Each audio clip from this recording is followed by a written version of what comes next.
You know, usually when we try to forecast the future of technology, whether we're talking about um, the next evolutionary leap in artificial intelligence Hmm. or like the exact timeline for a manned mission to Mars Or, staring at white papers. parsing through Silicon Valley press releases. Exactly. We're looking at beta test results, trying to reverse engineer algorithms. Right. I mean, we expect the future to be mapped out in code. It's supposed to be logical, linear, and completely terrestrial. Yeah, we just assume that the roadmap to tomorrow is being built in a server farm somewhere. Right. And it's a very mathematical, highly localized way of looking at what's coming next. But historically, humanity didn't look down at silicon chips to predict societal shifts. We looked up Oh, totally. mundane astrology, which is, the practice of forecasting world events and geopolitical movements based on celestial bodies. That was the original predictive algorithm. Which brings us to a completely paradigm-shifting source for today's deep dive. We're taking you on a journey through a newly translated, highly specific astrological text titled, What Will Happen When Uranus is in Gemini? And the original Turkish title is Uranus ikizler Berkunda Neler Olacak. Yes, exactly.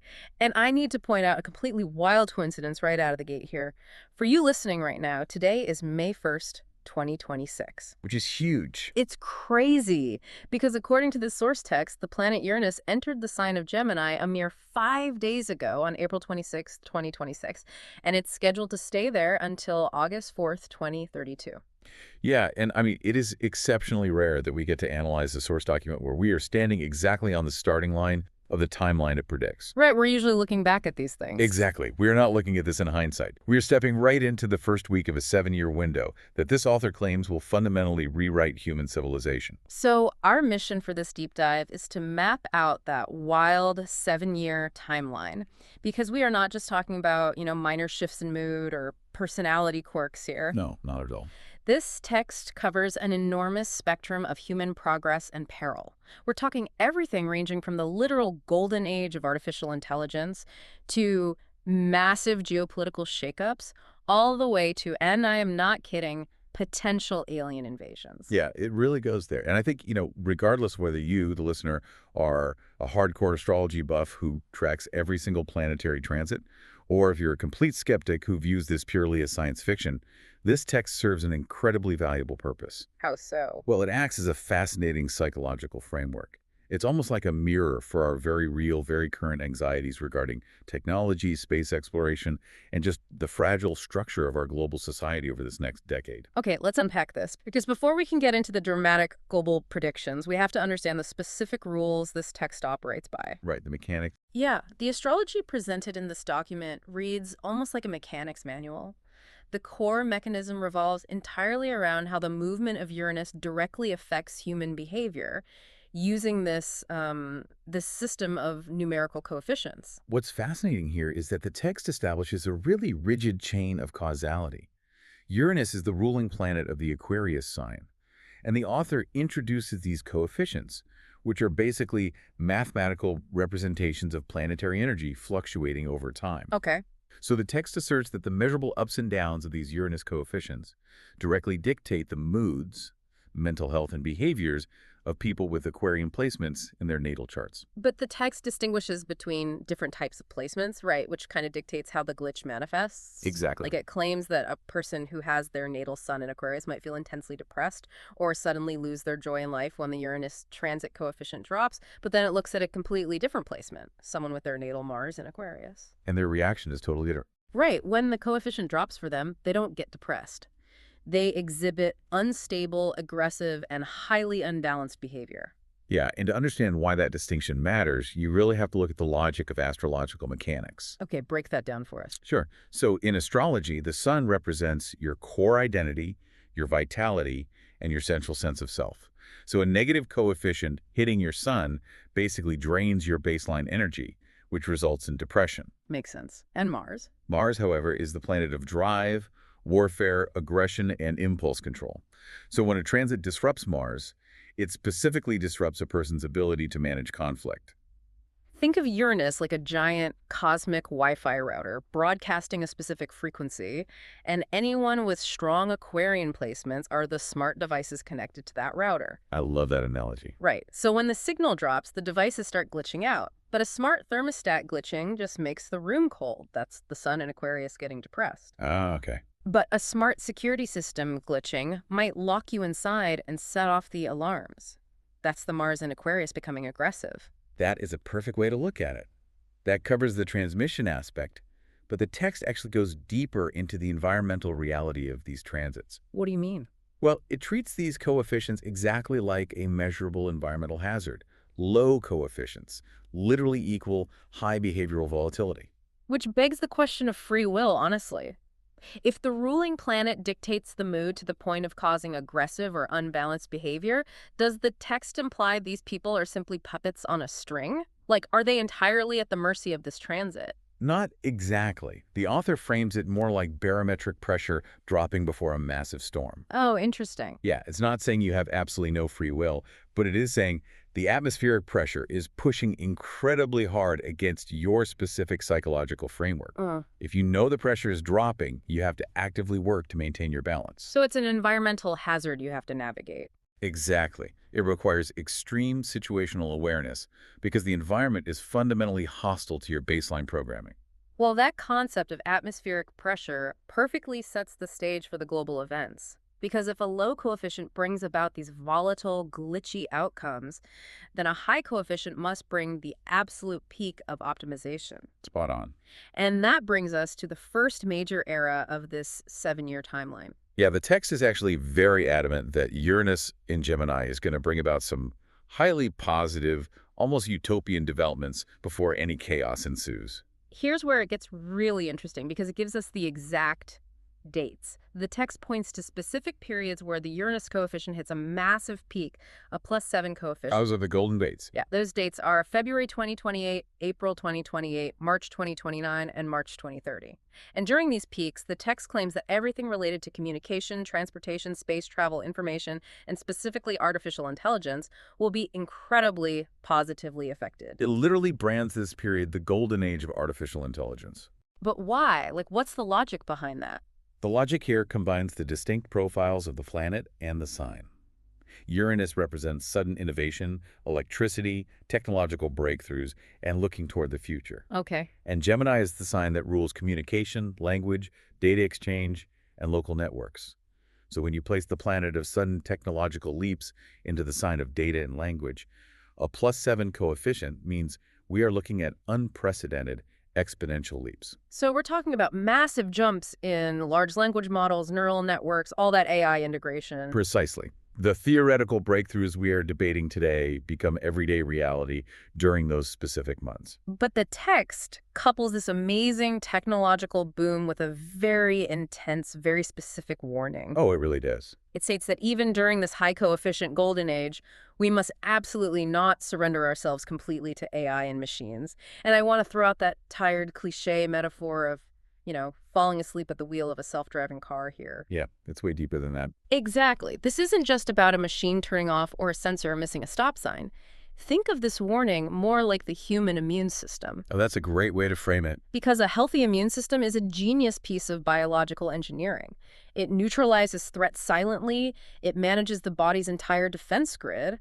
But if that internal environment suddenly shifts or the system gets confused, that same genius system develops an autoimmune disease. It actively starts attacking the healthy organs. Right, because it's fundamentally misreading the signals. That biological analogy aligns much closer to the text's description of what is coming, because the warning exists entirely because the golden age is not a permanent state of being. It's temporary. Yes, it is a build-up to a cliff. You don't keep your hands on the controls because the AI is failing during the +7 period.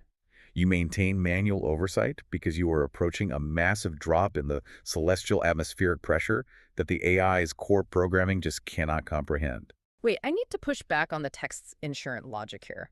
If the AI gets a massive +7 boost from Uranus and becomes this hyper-advanced, genius-level intelligence, why doesn't it foresee the -3 drop and prepare for it? That is the million-dollar question. Like, how can an artificial intelligence be smart enough to run the global power grid and manage global logistics, but somehow be too dumb to anticipate a scheduled data crash? Well, the text suggests that intelligent, even artificial intelligence, is entirely relative to the environment it operates within. Okay, meaning what exactly? Meaning, the AI we build and train during that 2028 to 2030 window is perfectly optimized for a high-coefficient world. Its entire training data is predicated on the physics of a +7 reality. Ah, I see. So when the fundamental rules of reality shift, when the coefficient plummets, the AI's foundational data becomes fundamentally flawed. It applies its genius-level logic to a broken paradigm, which results in catastrophic systemic failure. It cannot predict the storm because its programming assumes the sky is always clear. And that storm hits in December 2031. We move chronologically from the soaring peaks of the Golden Age directly into the most dangerous period of the entire 7-year transit. From December 2031 to January 2032, the Uranus coefficient doesn't just dip, it violently crashes to a -3. It is a steep cliff. And during those 2 months, the text issues a massive alert. People who normally thrive under certain planetary alignments, specifically those with a natal sun in Gemini, Cancer, Sagittarius, and Capricorn, they need to be highly vigilant. Because their domains are under attack. Exactly. Before Uranus leaves Gemini to enter Cancer later in 2032, it will severely disrupt the domains associated with those signs. Right, because Gemini and Sagittarius symbolize the axes of communication, short and long distance travel, and the sharing of information. Yep, the physical and digital networks. So when a -3 coefficient hits those domains, the networks we rely on begin to fracture. And that is when the AI shift happens. The text explicitly states that Uranian AI will shift from genius to madness. That phrase is so chilling. Genius to madness. Highly misleading information will flood the world. We literally transition overnight from the golden age of artificial intelligence directly into a dark age of data. Because we integrate AI into our financial markets, our defense systems, and our media over 3 years of flawless performance. And the floor falls out. Exactly. When that system suddenly develops the autoimmune disease you described, the text implies a level of global gaslighting by our own technology. The machines aren't just breaking, they are actively feeding us alternate realities. As if global gaslighting wasn't enough, the text escalates directly to space. It predicts major negativities in space travel in 2032. It mentions threats coming from space. And then it explicitly brings up the possibility of an alien attack or a foreign civilization invasion. Yeah, that part is a lot to process. Wait, we went from AI hallucinations to literal alien invasions? I'm trying to wrap my head around this jump. Are we talking about aliens as a metaphor here? Like, is an alien invasion just poetic language for a devastating, unrecognizable computer virus from an unknown foreign state? Or does the text mean literal extraterrestrials? If we connect this to the bigger picture, the author uses precise, literal language for an external invasion. It specifically cites an alien attack or a foreign civilization invasion without dressing it up in technological metaphors. Wow, okay. But the true horror of this prediction lies in the timeline. The text outlines a cascading failure of reality. First, the AI goes mad, pumping out highly misleading information and deepfakes. Right. Second, global communication networks break down, completely severing our ability to verify data. And then, an external threat from space arrives exactly when humanity is completely blind and deaf. The timing creates absolute systemic paralysis. If a literal UFO entered the atmosphere in December 2031, half the world wouldn't believe it was real because the AI has been feeding us hallucinations for a month. Yep, they'd think it was a deepfake. And the other half couldn't communicate the threat to defense networks because the satellites and communication grids are down. Humanity's reality testing mechanisms fail exactly when we face an existential threat. And when global communication networks and defense grids collapse, the power vacuum immediately shifts. And the text points directly to the nation most reliant on that technology, and the individual whose astrological makeup perfectly mirrors that chaos. Okay, we need to pause right here and set a firm boundary.